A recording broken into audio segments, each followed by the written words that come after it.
Hey everyone, this is Chirag Joshi, and welcome to episode 13 of the CJ Show.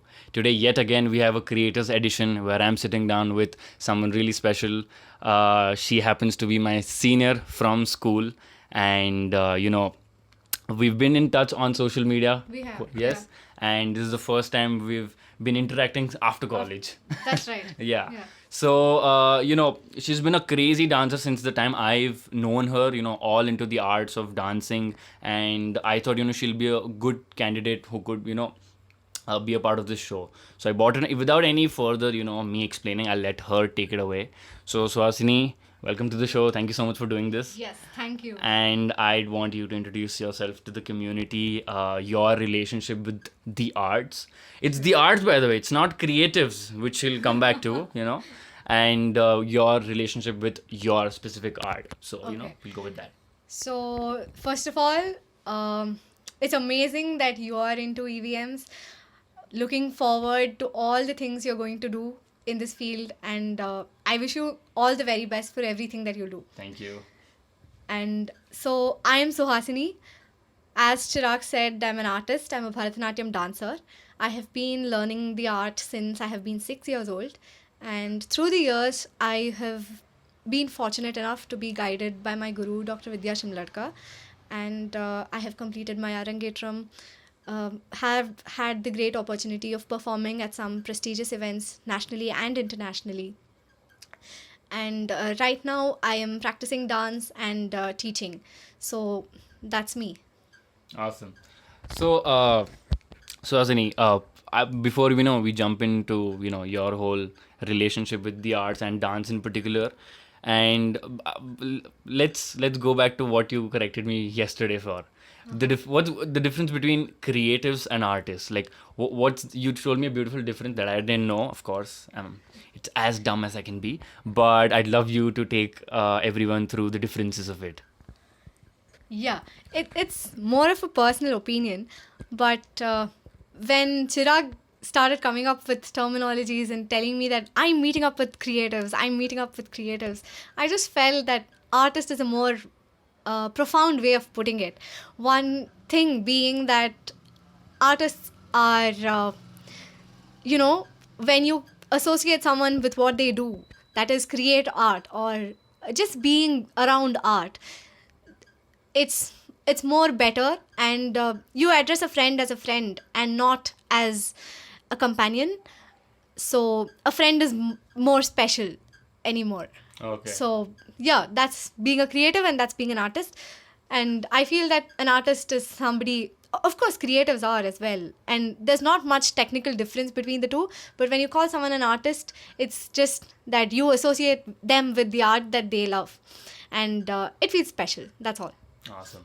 Got it. Point taken. Do not refer to them as creatives. It's going to be artists from now. It's going to be art and sustainability on this channel. That's it. We've announced it.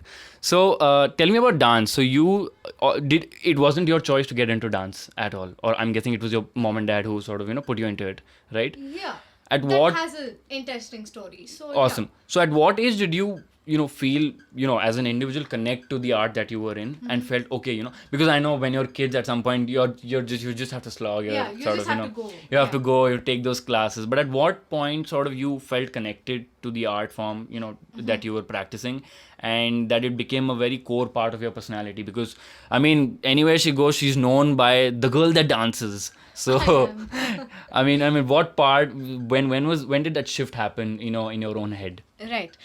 So, how did I start dancing is a pretty interesting story. I had been to my mother's friend's concert where she was performing Bharatnatyam, and I was only 4 years old then.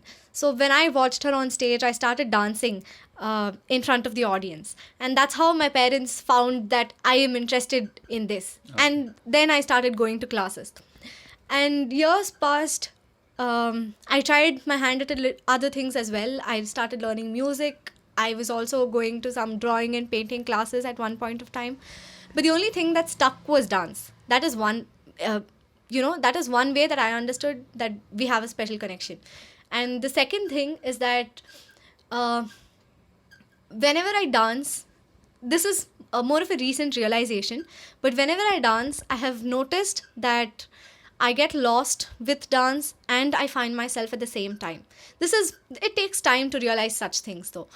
But when I was in middle school, say maybe in 6th or 7th grade, I had realized that this is what I'm going to continue doing for the rest of my life, whether or not I do something else.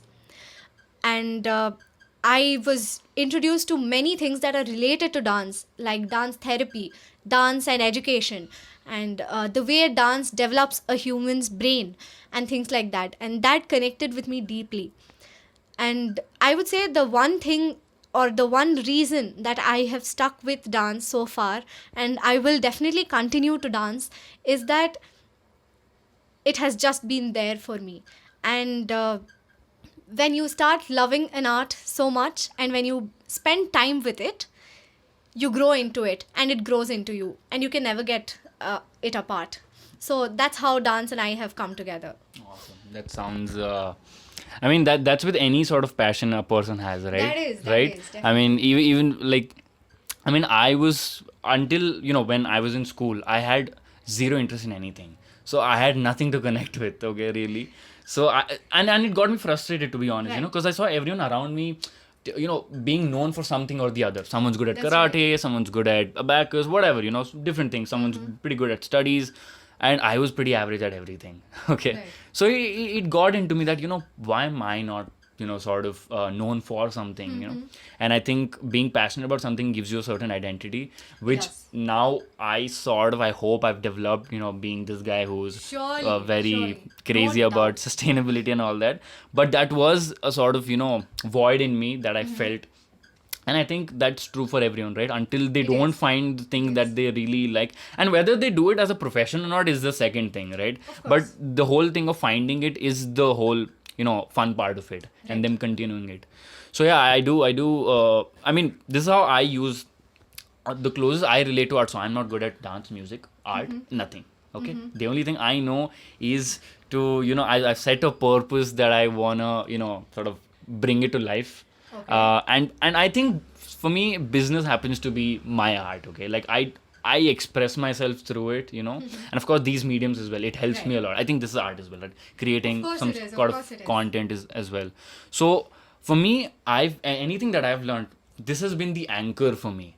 That I learned through it. Like learning just for the sake of learning is a different thing, but when you learn for your art and through your art, Right. that has a completely different impact on you. So I mean, I knew myself in school. I couldn't speak at all. Like for me, public speaking was a really, and we spoke about this, right? Yes. It, Yes. it, We it had a good wasn't it conversation. wasn't something that I was really comfortable with. But when I sort of stepped out of school into high school, that and around that time when I figured out, okay, I want to be this certain kind of person, and I figured out in that speaking with confidence is a big part of it. That's when I started pushing myself as well. So Right. if so for me, it's always been, if I know why I'm doing it, it becomes easier for me to do it, and then I happen to achieve it. So yeah, I mean, like that's and you mentioned dance therapy. Yes. Funny enough, I think a week or two back, a friend of mine sort of called me up, and we were having conversation, and she, explained about, she attended dance therapy workshop, not even a dance therapy, a workshop Okay. of 1 hour, and that 1 hour she explained how beautifully we are connected with our bodies and how our bodies movements affects our brain's state of mind, all of that. And I mean, just listening to that conversation, I was in therapy, like honestly, just telling things about how they Feeling zen. go around Yeah. it, and it was great for me. So that's also, it has a good effect on your body as It well, does. It right? has. That's Dance great. per se has, it's just not your body, your mind, body, and soul. For those of you who believe in it, dance has a very huge impact on all of it. Yeah. And even in the world that we live around, dancers or any artist for that matter, even people who create digital content, any artists for that matter are known to be multitaskers, are known to handle emotions more stably than others, and it has a lot of more added advantages that comes with it. Being artists lets your right brain think better, and your left brain is already being developed with your regular curriculum at school with science, maths, and such logical subjects. So having a creative side always helps you function better as a whole individual. True. I think it's more of, I mean, like, I just came up with it. I think the reason, artists and people who found their passion per se are people who are more comfortable in their own skin because they have an outlet to express. And as human beings, I think expressing what we are, who we are, is a big part of, just being human. Right? If we don't express that much, I've seen people who don't express that much are a little uptight and a little, not so comfortable in such situations and don't really handle their emotions that well, etc., etc. I've seen that change in myself. After having an outlet where I can put in my soul and energy, I've I've become much more better at understanding and handling my relationships, my emotions in general, and myself, because I have this one outlet where I can pour myself into. Right. So I think that makes a sort of impact as well. Yep.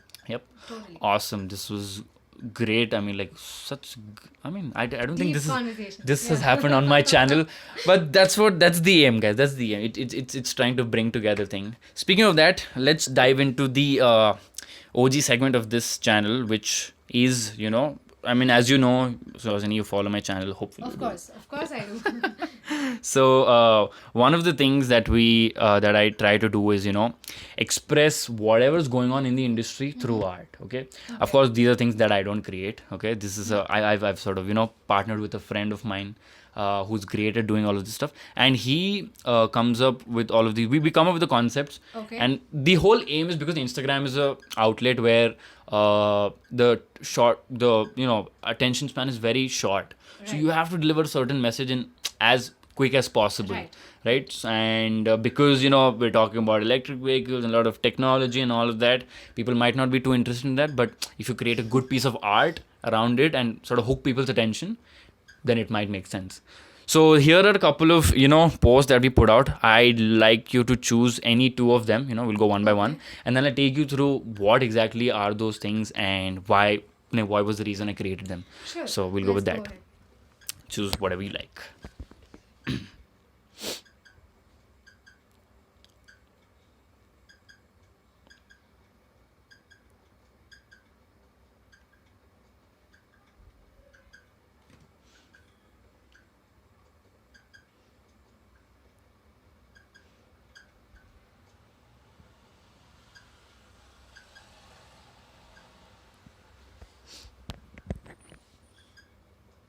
Okay. You want to go with this? Yeah. Okay, sure. No problem. So the one post I want you to go with this is Tata Tigor. Okay, then so we'll go one by one. Okay? Great. Okay, this one.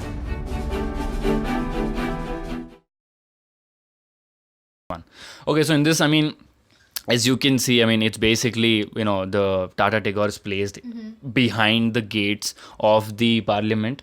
So what that means, so Tata launched their electric vehicle last year, okay? But it was launched only for the government officials. Tata made it very clear that it's only for the government officials and nobody else. So it wasn't out there for the public, which was kind of a bummer considering these are the early days in the industry, right? We want more and more players to hop in. So fun fact about 2019 was that, from the transition that we went from the start of the year till the end of the year was that we started off with very few products in the industry, and that didn't give people a lot of choice, so they had to choose between electric vehicles and a petrol vehicle, which is not what exactly we want. So and by the end of it, we got a lot of products in the industry, so people could now choose within electric vehicles. Oh, this one's better, this one's not. So that's always good, right? Yes. So considering that, this was a move that the government made. And so here's what we're trying to highlight is the gates opening is basically, after the government officials tried out these vehicles, they didn't happen to suit their needs that much. And these officials weren't that happy with its performance, It was not that great and stuff. So, of course, the sales went down and Tata naturally decided to open it up to the public. So this is what we wanted to highlight there, that the vehicles open to the public now, and now anyone can consider to buy it. It's still, if I'm sure, it's still not out there. I haven't seen a privately owned Tata Tigor yet, but I hope it's out there. I don't know if it's up for grabs as of now, but I have seen a couple of them running around, but they're commercial vehicles, right? So that was the whole idea with this. Again, simple, if you just have a look at it without even, it gives you an idea that, okay, it has something to do with the parliament and stuff like that, right? Yeah. Opening up opportunities or opening a gate. So that's the whole thing. We went through this whole thing. I think it was more of Puranjay's idea than it was mine. His name is Puranjay. Okay. So he makes these posts for me. Good job, Puranjay. Really good. Awesome. So let's go to the next one. Okay. So the second post that I'm choosing is something that we're all nostalgic about. Ah, We yes. have all seen Bajaj Chetaks and we have all gone on a ride in them. Yeah. So tell me about this new thing that Bajaj has come up with. Do you know about the whole thing? Of course. You do? I've been reading about it, but it would be nice to hear from you and in detail. Great.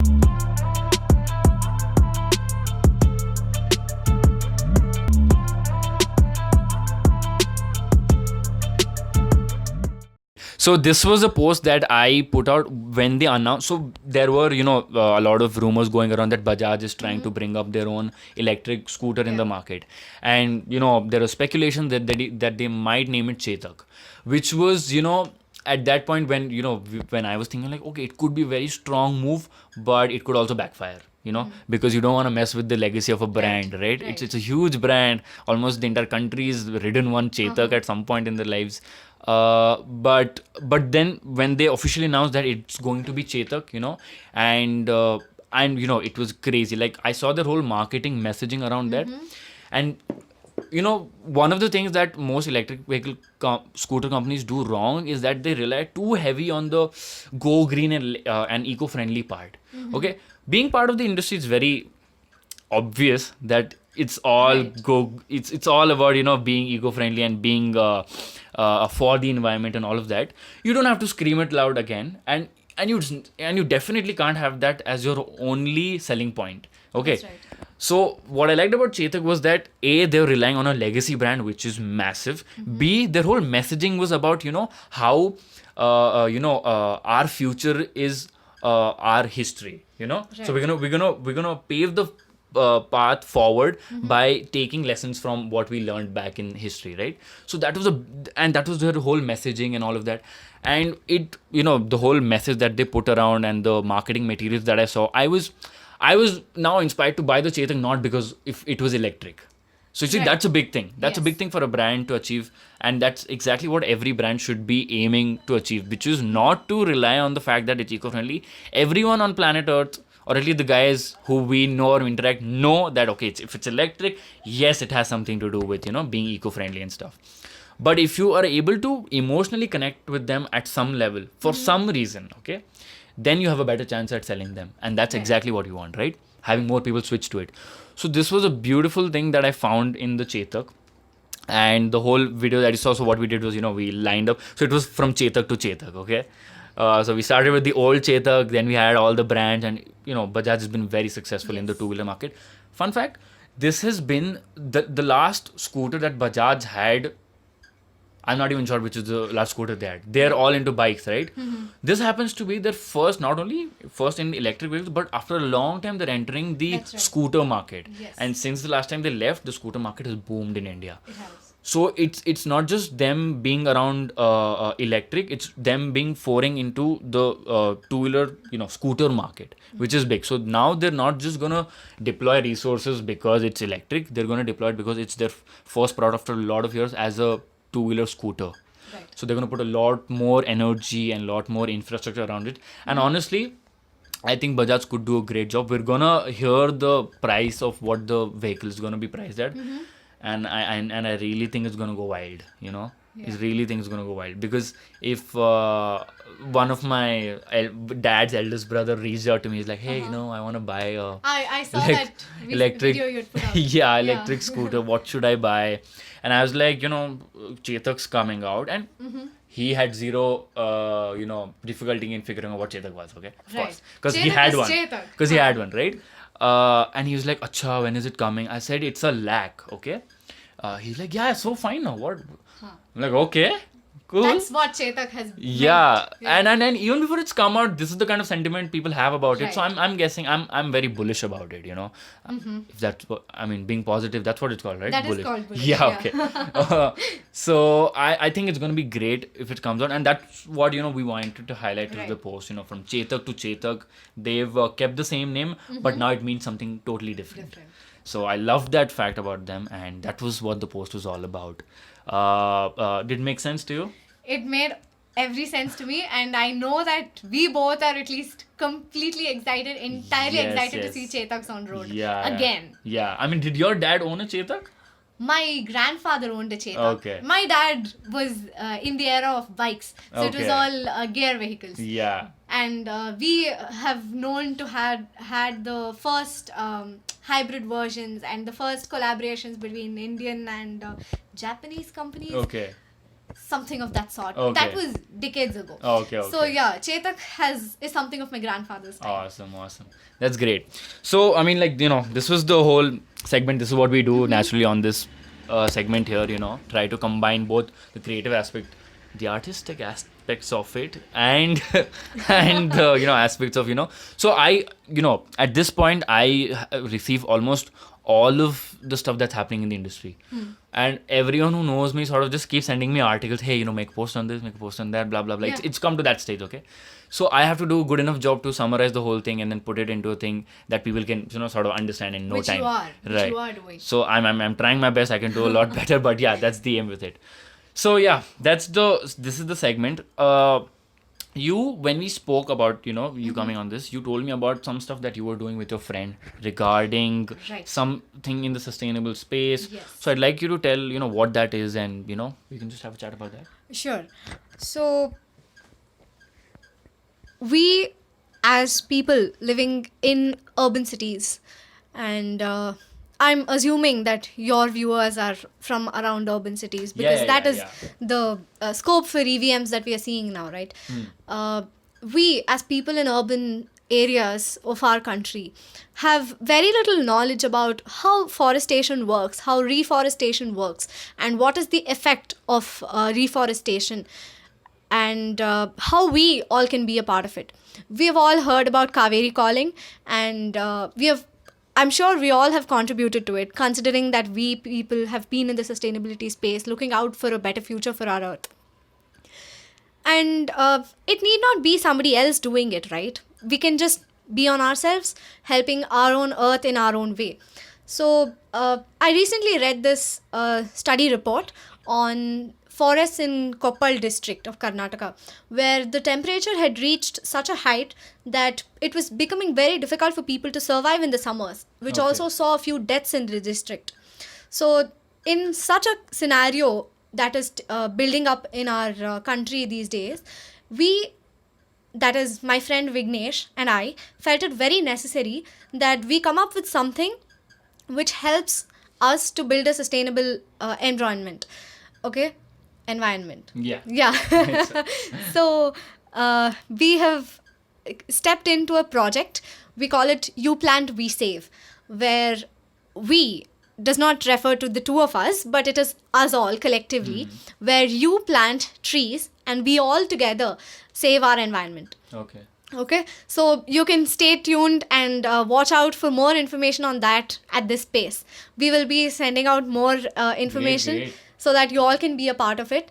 And so what we basically will do is look out for spaces where the forests have been depleted, make sure that these forest areas have been reforested, and take care of those plantations so that we do not have saplings dying, right? So in the next decade or so, we aim to have regained a significant land that was forested earlier and not now. Okay.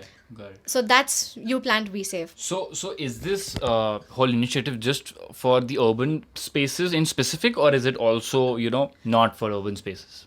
Right. So urban spaces, if I put it that way, urban spaces once were forest lands, Yeah, of course. right? Yeah. And we have seen the way Bangalore has developed in these few decades, And Horribly, just by the way. We've developed horribly. yeah.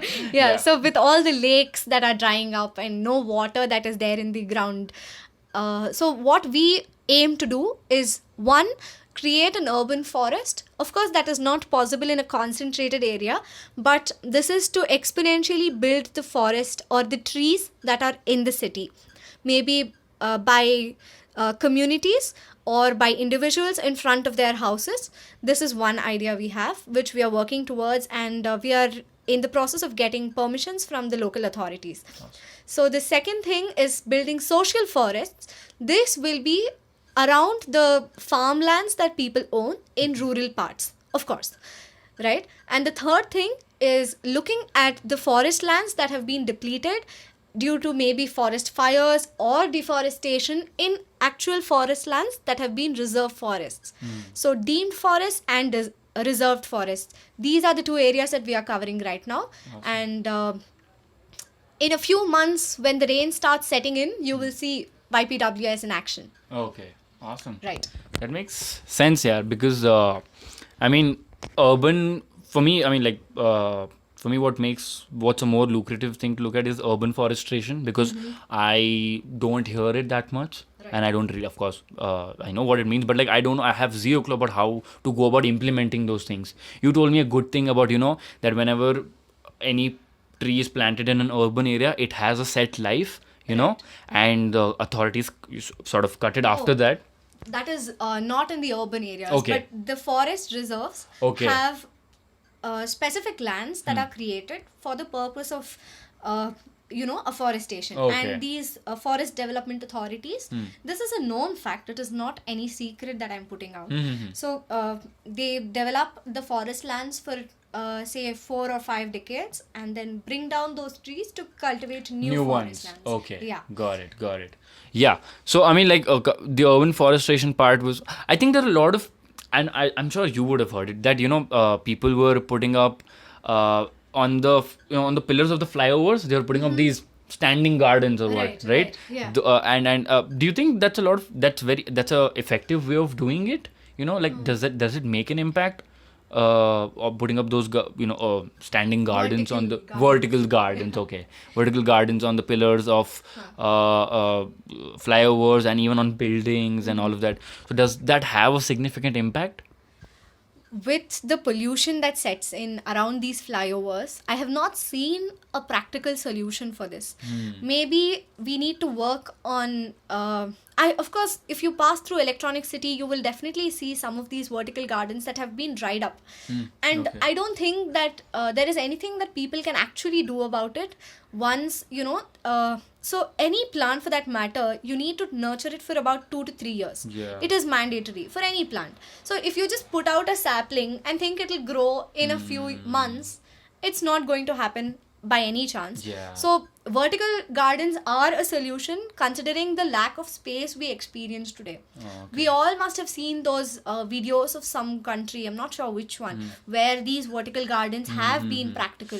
Singapore's one of them, I guess. Right, must be Yeah, Singapore. yeah. So you see these brigade buildings, they have set up vertical gardens, and those gardens are flourishing. So if the authorities, the concerned people look into the matter and see where we are lacking, maybe diverting rainwater from the flyovers is something that we can think about. Sure, yeah. Yeah, but that's of course a huge cost to the government to divert those investments here and take care of the rainwater that is seeping down to build these vertical gardens. I think we're beyond the point That's- of debating yeah. if what deserves investment and what doesn't, because we're at the stage where if we don't invest, we might as well, just give up hope, So I think but the highlight of any of the things that we speak on, or I speak on my channel, is that it's great to be idealistic, but but the impact can only be driven through practical steps. Right, right. So I wish, whatever the initiative that you've taken up, I hope you take, really practical steps to, implement it, and have us, and the best part of doing any of these initiatives is to open it up to anyone and everyone, so That they is. can, so then that compounds the effort and the impact, Right. right? And the accountability. Exactly. So I would love to be part of this initiative whenever it comes out, Always and welcome. whenever this community can be a part of Right. it, right? And it'll be lovely to be a part of that sort of an initiative where people feel that they're contributing. One too many people feel that one person can't make a difference. So maybe opening up such a space will give them that hope that they can. So awesome, Suhasini. This was a great session. We went from art to my stuff to sustainability. Great. This is exactly the kind of sessions I imagine when I sit down and when I aim to sit down with artists like you. This I hope you had fun. In I this, did. right? Definitely. And I hope we keep in touch now that we've made a We shall. reconnection. Yes. And I hope you guys had fun. I hope this was a crazy session in which I don't know which other channel provides this, okay, honestly. Which other channel combines art and sustainability so much together very intentionally and gives you in a span of 15 to 20 minutes a journey through all of those things together. So I hope you learned a lot. I hope this was a very insightful session. And also, shameless plug-in, if any one of your kids or nephews are looking for dance classes, you know who to contact. Yeah, she takes dance classes. Awesome. Thank you so much for being a part of this video, watching this video. I'll see you guys in the next one. Have a good one. See you. Bye-bye.